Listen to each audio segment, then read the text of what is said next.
So, where we left off last time, I had to stop and take a bunch of notes and try to figure out how I wanted to tell the story because it started getting a little bit convoluted and it's not easy to kind of talk about things while you're thinking about them and trying to remember all the details.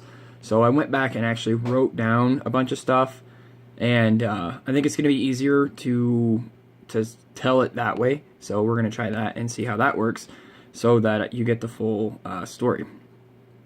So anyways, from that point, we moved to St. Louis, on the Illinois side of St. Louis, and we lived in a small rental house that was super creepy, like Victorian-style old house. And I just remember that when we were there, I tried putting a bunch of peanut shells down a garbage disposal and clogged that up and had to end up cleaning it out.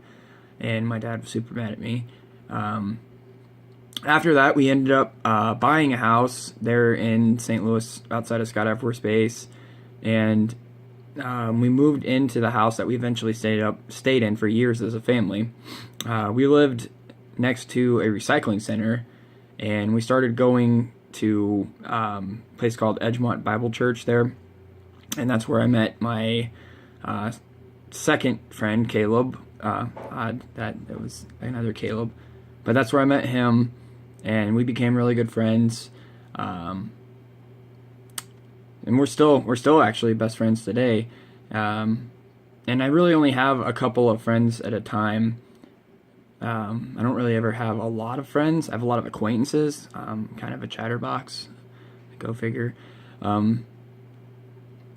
Yeah, about this. As we started going to church there and stuff like that, we got involved in the church, and I had a couple of friends, and one of them, I won't say any names because I'm not really wanting to out anybody, but he was gay in the church and was struggling to come to terms with it, and he tried to come on to me and a couple of my friends, and ended up just resenting him a lot because of it, and we didn't really want to hang out with him because it was weird, but we didn't really want to tell anybody because it was weird. And I ended up stealing his Game Boy and lied to a bunch of people about it, and it caused a whole bunch of drama. And yeah, just didn't really like the guy a whole lot after that, but I had to deal with him. So yeah, but just didn't really get very close to that guy because he just weirded me out. And I was baptized at the age of 12 into the church. That's when I officially understood the whole gospel and what Yeshua had done for me, and I gave my life to him at that point, and I don't really know if I understood it completely, but I knew I wanted to serve Jesus at that point, and I turned my life over to God. And I know a lot of people have probably stopped watching from this point because, yeah, I'm supposedly a truther, flat earth channel, whatever you want to call me. I'm not really in any of those crowds, actually. I do seek truth, and I do want truth, but that's not really what I'm about.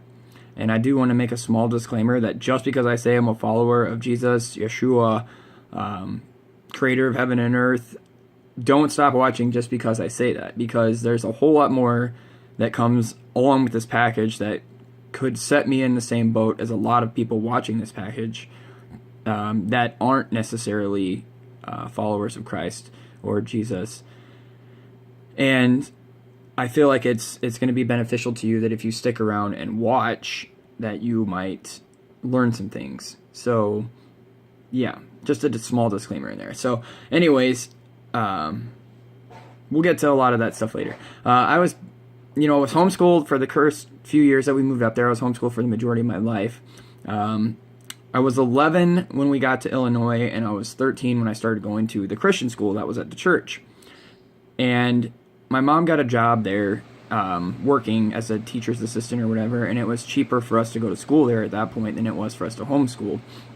So about this time, we had a guy come to the church and do an Answers in Genesis conference that Ken Ham helped develop, and I loved it. I mean, it was just holy crap, here's all the facts that I've been waiting for my entire life. I loved the pre-flood stuff and the Answers in Genesis, about the dinosaurs, and I found out that I was really liked the pre-flood time period. I started researching that stuff. I found it like super interesting, mysterious.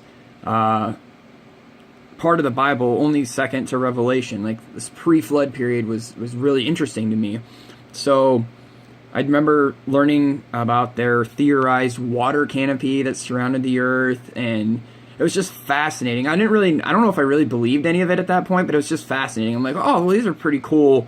You know, that's why the dinosaurs grew so big and all this other stuff. I just remember it was a really popular theory about that time, and I was like, I don't know, probably it could be. Yeah, that's a good guess.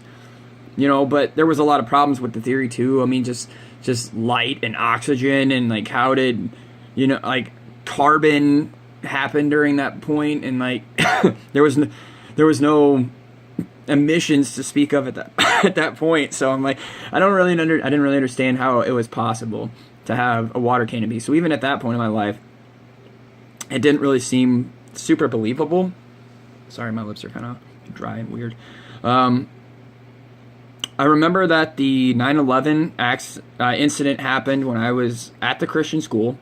It was the first time they ever brought a TV out at school, and they actually stopped class to let us watch what was going on. And it's the first time I remember anybody had let us do that in our Christian school, and they were just like fascinated by it and like, whoa, I can't believe this is happening. And I remember thinking, like, on the day, like, you got to remember, my dad's in the Air Force, like, so I grew up military and grew up knowing military stuff. So I was just like, why didn't anybody shoot these planes out of the sky? Like, obviously they're in airspace that they're not supposed to be in. Like, regardless of whether or not there's passengers on them and innocent civilians and all this other stuff, why didn't somebody shoot down these planes? Like, and it just, I remember thinking it very clearly in my in my head, and I was like, this doesn't really make a whole lot of sense. So I just remember being confused by it. Like, I mean, I was angry like everybody else. Like, how dare they, you know, drive planes into our, you know, buildings? And I was like, what's going to happen to trade and all this other, you know, I was 13. I didn't really know anything about how anything worked at the time. So it's just kind of freaky. And I remember it happening.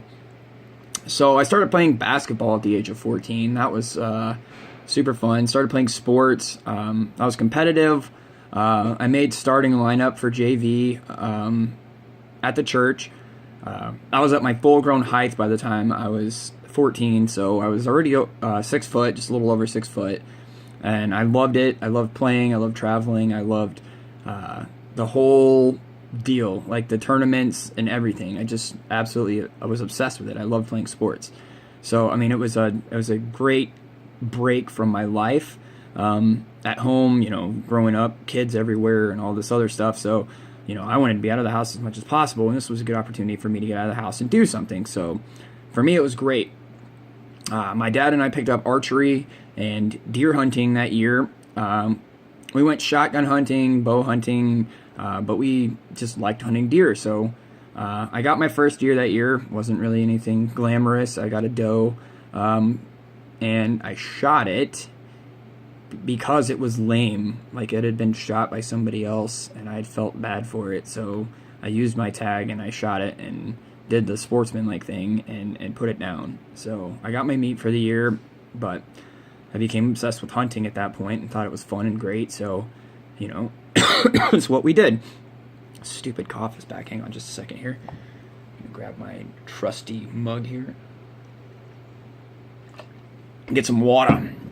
Water's great for you, even though fluoride and crap in it anyways. But so at this point in time, my family situation was pretty smooth.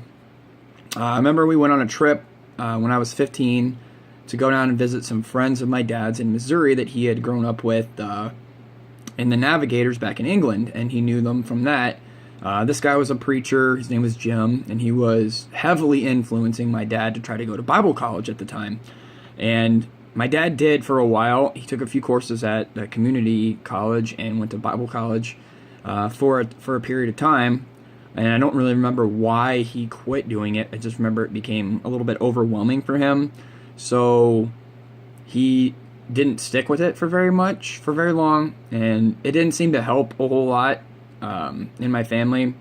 About that time, things started getting pretty bad between my dad and my mom, mostly because of my older sister, because she was, to put it mildly, a bone in my family's side. My mom got pregnant again when I was 15, and that's when things really started to go downhill in my family. So about that time, my sister started hanging out down at our local skate park, and people would skateboard and roller skate and whatever else, hang out down there and start doing hooligan stuff.